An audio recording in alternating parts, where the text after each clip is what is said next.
Bonjour, nous sommes la prédication de la croix. La prédication de la croix est un ministère chargé de la recherche biblique, de l'enseignement, de la diffusion internationale et de l'intercession. La prédication de la croix, c'est un ensemble d'enseignements droitement divisés. Nous sommes très reconnaissants à Dieu pour ces enseignements, pour ceux qui les diffusent et surtout pour vous qui nous recevez.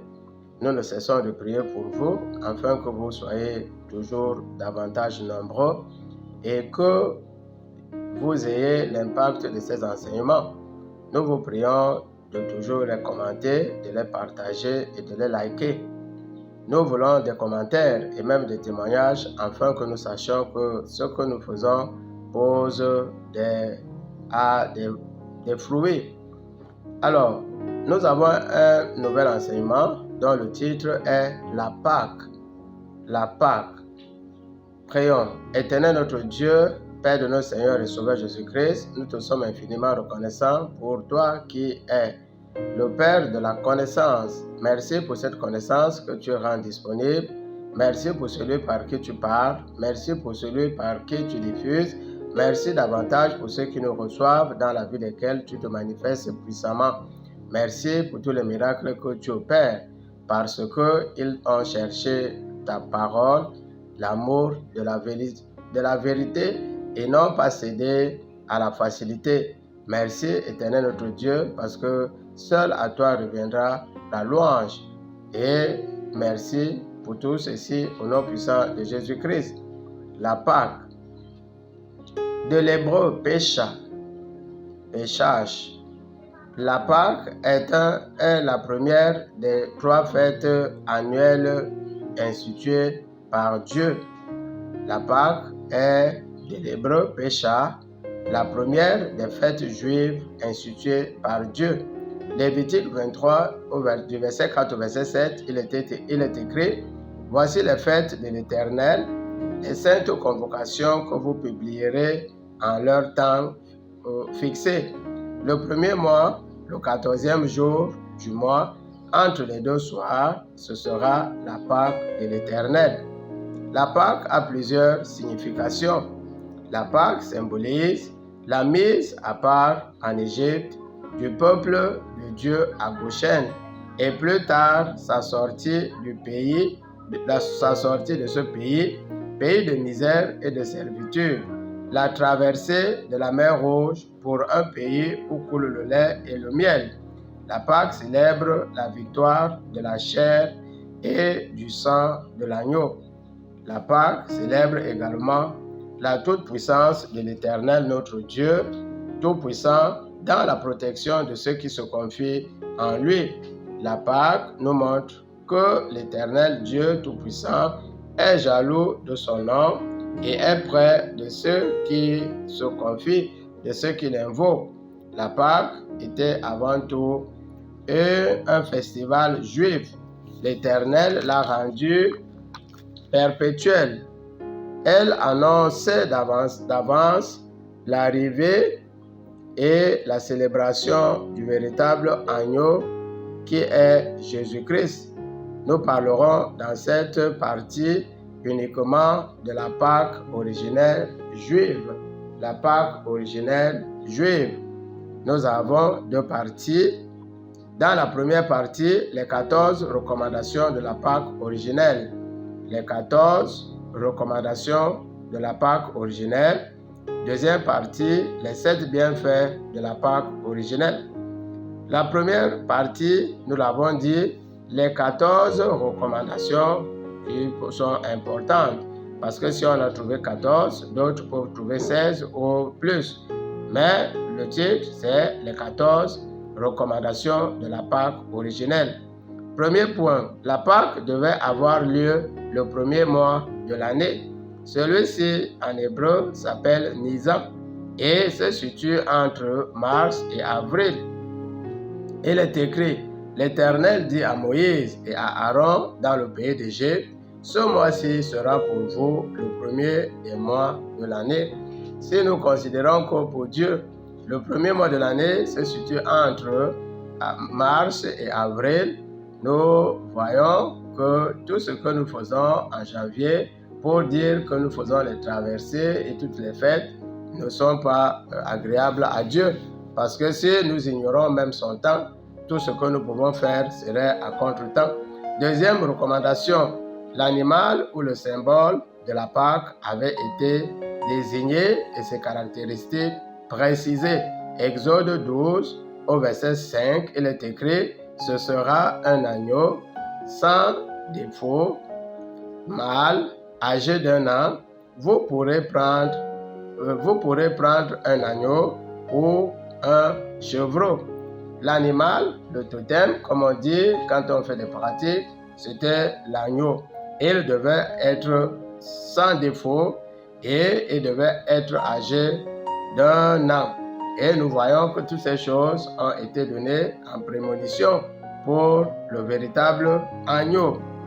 Troisième recommandation, le temps et l'heure de son immolation avaient été bien précisés.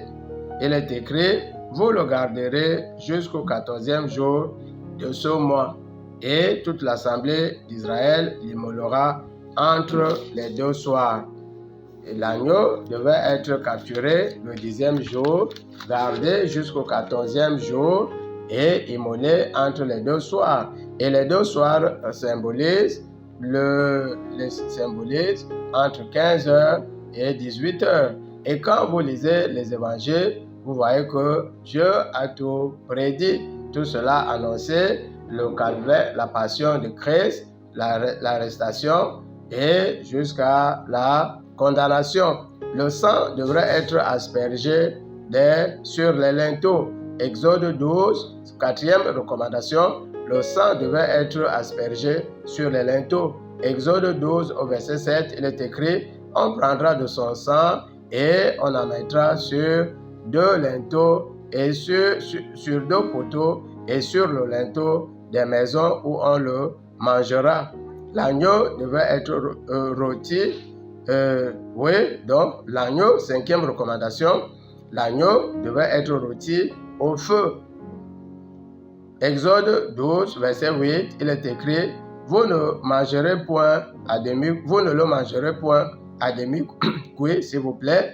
Vous ne le mangerez point à demi-cuit et bouilli dans l'eau, mais il sera rôti au feu avec des herbes amères. Donc ici, les amateurs de bouillon devaient s'abstenir. Il devait être fait comment? Bouilli. Il devait être rôti et mangé avec des herbes amères. 6e recommandation, l'agneau devait être mangé entièrement dans la même maison. Exode 12 au verset 10, il est écrit, vous n'en laisserez rien jusqu'au matin. S'il en reste quelque chose, vous le brûlerez au feu. Nous voyons ici, Dieu annonce ce qui va arriver dans le désert lorsque la manne sera disponible. 7e recommandation, l'Éternel avait donné des instructions dans quelles conditions se mettre pour manger la Pâque de l'Éternel. Il est écrit, Exode 12 au verset 11. Exode 12 au verset 11. Quand vous mangerez, vous aurez vos reins sains, vos souliers aux pieds et votre bâton à la main, et vous le mangerez à la hâte. Dieu voulait que Israël se mette dans l'esprit des gens qui étaient en train de sortir, en train de partir. On dit, le Christ qui parlait à ses disciples, leur a dit, levez-vous et partons d'ici. Donc, levez-vous et partons d'ici.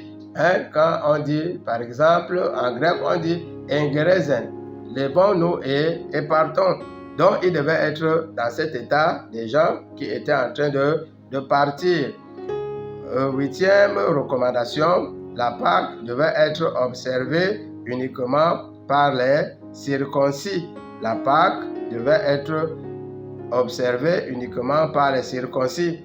Exode 12 au verset 48. Exode 12 au verset 48, il est écrit, si un étranger en séjour chez toi veut faire la Pâque de l'Éternel, tout mâle de ta maison devra être circoncis. tout mâle de ta maison devra être circoncis. Alors il s'approchera pour faire la Pâque et il sera comme l'indigène. Mais aucun incirconcis n'en mangera. Il était interdit aux incirconcis d'en manger.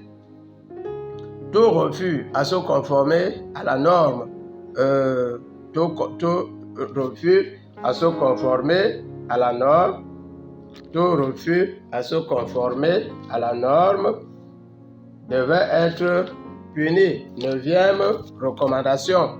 Tout refus à se conformer à la norme de la Pâque devrait être puni.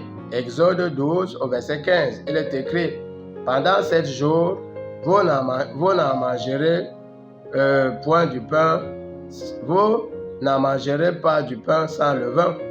Dès le premier jour, il n'y aura pas de pain levé dans vos maisons, car toute personne qui mangera de pain levé sera retranchée du camp d'Israël.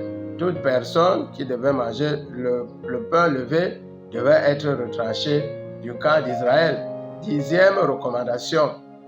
La Pâque était célébrée par des zélites quand le peuple était sanctifié. La Pâque était célébrée par les zélites quand le peuple était sanctifié. 2 Chroniques, verset 30 au verset 17, il est écrit: comme il y avait dans l'assemblée beaucoup de gens qui ne s'étaient pas sanctifiés, les Lévites se chargeaient d'immoler les victimes de la Pâque pour tous ceux qui n'étaient pas purs, afin de les consacrer à l'Éternel. Donc, il y avait un processus qui voulait que les Lévites qui étaient chargés de l'organisation de la Pâque organisent une cérémonie pour sanctifier ceux qui n'étaient pas sanctifiés. 11e recommandation. Aucun des os de l'agneau ne devrait être brisé. Aucun des os de l'agneau ne devrait être brisé. Exode 12 au verset 46, il est écrit: on le mangera dans la maison. Vous n'emporterez point de chair hors de la maison et vous ne briserez aucun os. Vous ne briserez aucun os. Recommandation 12e recommandation. Le souvenir du jour de Pâques devait être observé. Le souvenir du jour de Pâques devait être observé. Exode 12 au verset 14, il est écrit: vous observerez le souvenir de ce jour et vous le célébrerez par une fête en l'honneur de l'Éternel. Vous le célébrerez comme une fête perpétuelle par vos descendants. Vous le célébrerez par une fête perpétuelle par vos descendants. Donc, la Pâque devait être 13e occurrence. La Pâque devait être un souvenir perpétuel. La Pâque devait être un souvenir perpétuel. Peut-être qu'il y a la répétition, mais nous voulons montrer que Dieu a voulu que le souvenir de la sortie du pays de la servitude qu'est l'Égypte soit célébré. Exode 12 au verset 24, il est écrit: vous observerez cela comme une loi pour vous et pour vos enfants à perpétuité. Vous voyez, Dieu a rendu une fête qui était en fait un festival qui commémorait la sortie d'Égypte comme en loi et en loi perpétuelle. 14e recommandation, seuls les hommes purs devaient manger la Pâque. Seuls les hommes purs devaient manger la Pâque. Nombre 9 au verset 6, il est écrit: il eut des hommes qui se trouvant impurs à cause d'un mort ne pouvaient pas célébrer la Pâque ce jour-là. Il eut des hommes qui se trouvaient impurs à cause d'un mort ne pouvaient pas célébrer la Pâque ce jour-là. Alors, les actes posés pour faire la Pâque originelle, on peut dire, étaient un ensemble d'actes posés passée de Moïse et celle à venir qui annonçait le Seigneur Jésus-Christ. La viande rôtie de l'agneau ne devait pas arriver le lendemain et elle rappelle la manne dans le désert. L'agneau à immoler devait avoir 1 an. S'il vous plaît, l'agneau à immoler devait avoir 1 an, être sans tache et ses os ne devaient pas être brisés. Tout cela sont ces recommandations prophétisaient la durée prochaine du ministère du Messie et des phases de sa passion, des phases de la passion de Christ. Nous arrivons à la deuxième partie de cet enseignement qui est les 7 bienfaits de la Pâque originelle. Les 7 bienfaits de la Pâque originelle. La Pâque originelle avait plusieurs avantages. La Pâque originelle avait plusieurs bienfaits, à savoir la protection, la puissance, l'intégrité, la paix, l'assurance, la délivrance et la guérison. Nous étudierons quelques aspects de ce suscité. Donc, la paix originelle avait des bienfaits. Elle procurait la protection, la puissance, l'intégrité, la paix, l'assurance, la délivrance et la guérison. La protection, par exemple, nous allons dans Nombre 14 au verset 8, il est écrit: si l'Éternel nous est favorable, il nous mènera dans le pays et nous le donnera. C'est un pays où coule le lait et le miel. Seulement, ne soyez pas rebelles contre l'Éternel et ne craignez point les gens de ce pays, car ils nous serviront de pâture. Dieu donne la puissance lorsque ces conditions sont remplies. Nous allons dans 2 Chroniques 16, du verset 8 au verset 9, il est écrit: les Éthiopiens et les Libyens ne formaient-ils pas une grande armée avec des chars et une multitude de cavaliers? Et cependant, l'Éternel les a livrés entre tes mains parce que tu t'étais appuyé sur lui. Car l'Éternel étend les regards sur toute la terre.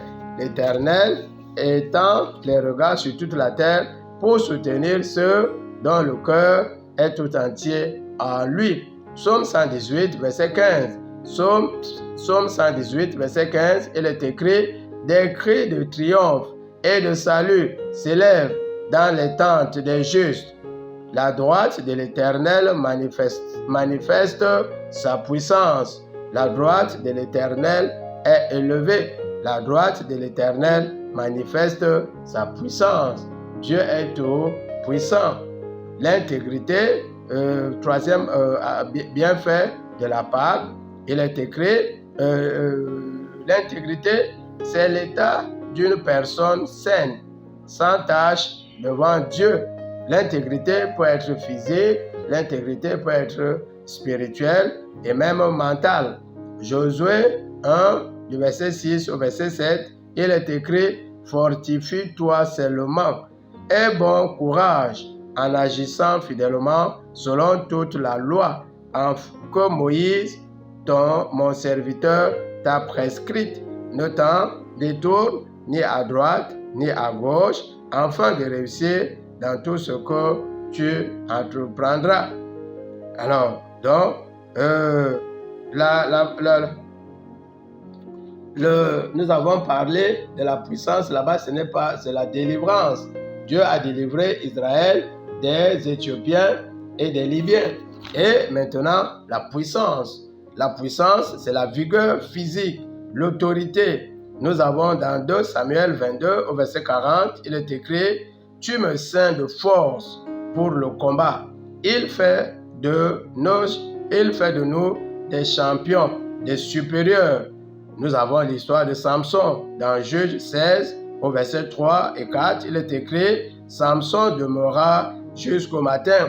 Vers minuit, il se leva, saisit les battants de la porte de la ville et les 2 poteaux les arracha avec la barre, les mit sur ses épaules et les porta sur le sommet de la montagne. Donc, Dieu donne la puissance, la force, la vigueur. C'est 5e occurrence, bien fait, Dieu donne la paix. Jérémie 29 au verset 11, car il est écrit, car je connais les projets que j'ai formés sur vous, dit l'Éternel, projets de paix et non de malheur, afin de vous donner un avenir et de l'espérance. Dieu dit qu'il nous a donné quoi? Des projets de quoi? De paix et non de malheur, afin de nous donner un avenir et de l'espérance. En guise de conclusion, la Pâque originelle était un moment où Dieu voulait que son peuple revienne à lui pour recevoir sa bénédiction. Et pour recevoir cette bénédiction, il fallait que des conditions soient remplies. Les conditions, c'était quoi? Manger la viande de l'agneau rôti avec du pain non levé, avec des herbes amères, et le peuple qui devait porter des chaussures. Il faut savoir que l'intégrité physique devait être apportée par la chair et le sang avait une autre importance dans cette réalité. La Pâque originelle célèbre la sortie d'Égypte et la traversée de la mer Rouge de Moïse. Elle prophétise sur la vie et les phases de la passion à venir du Messie. Elle est la célébration de la victoire du sang et de la chair de l'agneau qui véritablement est à venir, à savoir Jésus-Christ. Prions. Éternel notre Dieu, Père de notre Seigneur et Sauveur Jésus-Christ, merci pour ces enseignements. Merci pour ceux qui les reçoivent, dans la vie desquels tu te manifestes puissamment. Merci pour toutes sortes de miracles que tu opères, afin qu'ils voient que tu fais véritablement la différence entre l'Égypte et Israël. Merci parce que le vœu de ton cœur est que tous les hommes soient sauvés, qu'ils parviennent à la connaissance de la vérité. Merci, Éternel notre Dieu, parce que les hommes t'ont cherché dans ce que tu es. Ta parole, droitement divisée, c'est toi qui accordes à chacun ce que son cœur désire ardemment. Merci parce que tu ouvres toutes les portes fermées jusqu'alors, des portes de puissance et d'abondance, des portes de mariage, de travail, de voyage, de visa, Éternel notre Dieu, afin que l'on reconnaisse que tu as dit, cherchez premièrement le royaume et la justice de Dieu, et toutes ces choses vous seront accordées. Dieu, Dieu, Dieu, à toi l'honneur, la puissance, la gloire, toi qui écoutes, qui oses, infiniment au-delà de tout ce que nous pensons et disons, nom puissant de Jésus-Christ, le Saint et le juste. Amen.